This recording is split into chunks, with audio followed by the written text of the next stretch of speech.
Kalau korang ada masalah main BC asyik, bihun je tali korang guys, korang jangan risau. Sebab aku buat 2 set BC untuk korang ni. Ini memang susah bihun. Aku buat 2 set combo BC Shimano DC anti bihun second hand.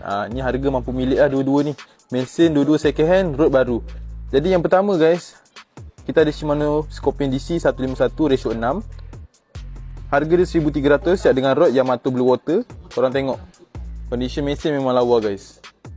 Kalau korang beli mesin sahaja, kalau baru, harga dia lebih 1000 lebih lah, 1500 macam tu. Ini siap dengan rod 1300, harga boleh nego. Condition mesin pun cun lagi, memang lawa macam baru. Dapat siap dengan kotak tu belakang.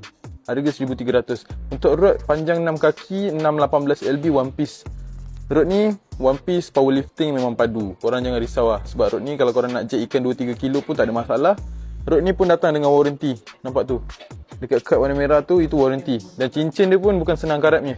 Sebab cincin menggunakan cincin Fuji, Japan punya cincin. Jadi ni harga dia 1300, harga boleh nego. Itu yang pertama.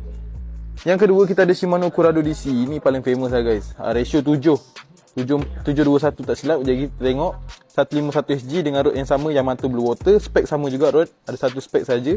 Harga dia RM970. Condition mesin korang tengok, macam baru guys, cala pun tak ada. Siap dengan tali. 151 SG ratio 741.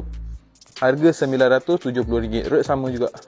Rod ni pula guys, berat dia 100 gram je. Kalau korang casting 3-4 jam pun memang tak lenguh lah guys. Memang selesa lah.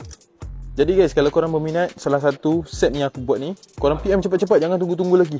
Korang nampak nombor dekat atas tu, korang PM je terus, wasabi kita orang. Jadi kalau korang nak beli, korang screenshot dah WhatsApp lah. Jadi macam biasa guys, apa-apa korang PM je.